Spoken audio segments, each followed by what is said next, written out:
अस्सलाम वालेकुम दोस्तों, मैं मोहम्मद आसिफ आर भाई के पोल्ट्री फार्मिंग की जानिब से आपसे मुखातिब हूँ। उम्मीद करता हूँ आप सब खैरियत से होंगे। दुआओं में हमें भी याद रखा करें, आप भाइयों की दुआओं के तलबगार। जैसा कि वीडियो में आपको नज़र आ रहा है कि बारिश है, बारिश में मैंने अपने बर्ड हैं जो बाहर निकाले हुए हैं, इनको फीड डाली हुई है। बाहर के सहन में जो तो पानी खड़ा हुआ है, तरपाल के ऊपर पानी खड़ा हुआ है। इसको मैंने फ़ीड जो डाली हुई है, कुछ ज़मीन पे डाली है, कुछ तरपाल पे डाली है, और किसी किस्म की कोई हिफाजती तदाबीर मैंने इस्तेमाल नहीं की है। पानी में चूज़े मुर्गियाँ खेल रही हैं और इनको कोई मसला नहीं हुआ।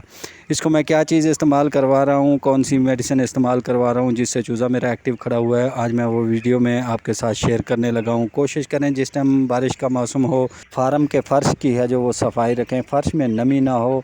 आप अगर बुरादा डाल रहे हैं तो बुरादा उसका चेंज करें, अगर रेत डाल रहे हैं तो रेत उसकी चेंज करें। जो भी आप अगर छिलका चावलों का डाल रहे हैं तो वो भी चेंज करें। नमी इस टाइम नहीं होनी चाहिए, हवा में भी नमी का तनासब बहुत ज़्यादा है। इससे जो बीमारियां आती हैं वो सांस की बीमारी ज़्यादातर हो जाती है। इस मौसम में नज़ला ज़ुकाम और बुखार हो जाता है चूज़े को, जिसकी वजह से चूज़ा फ़ीड खाना छोड़ देता है और ढीला ढीला होके ज़्यादा सुस्त होके मरना शुरू हो जाते हैं।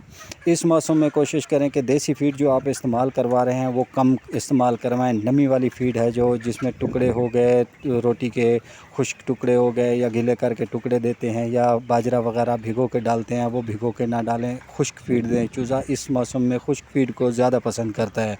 मुर्गी हो या चूज़ा हो, आपने उसको खुश्क फ़ीड देनी है। कोशिश करें कि कमर्शियल फ़ीड इन दिनों में दें तो सबसे बेस्ट है, बेहतर है। उसमें मिनरल वगैरह होते हैं, उससे एनर्जी चूज़े को है जो अच्छी मिलती है।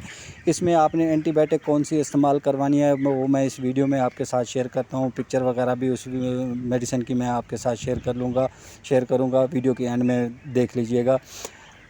मेडिकल स्टोर पे चले जाएं, वहाँ से आपको मिलेगी ऑगमेंटन DS नाम की सिरप, जो कि आजकल 500 रुपये में मिल रही है। थोड़ी महंगी है लेकिन उससे आपके बर्ड की हिफाजत अच्छी होगी।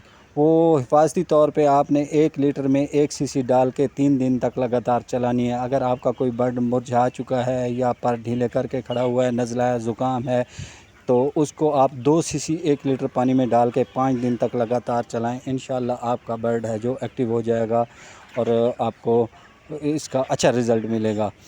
अगर किसी दोस्त को किसी पोल्ट्री के रिलेटेड कोई मशवरा चाहिए तो वो हमारे नंबर पे रब्ता कर सकता है। स्क्रीन पे मेरा नंबर शो हो रहा है, उस पर रब्ता करें। व्हाट्सएप पे भी रब्ता कर सकते हैं, यही नंबर हमारा व्हाट्सएप पे है। चूज़ा लेना हो, मुर्गी लेनी हो तो हमसे रब्ता करें, इंशाल्लाह हम आपको देंगे। तमाम दोस्तों से गुजारिश है कि मेरे चैनल को लाइक कीजिए, सब्सक्राइब कीजिए, दुआओं में याद रखिएगा। अल्लाह हाफ़िज़।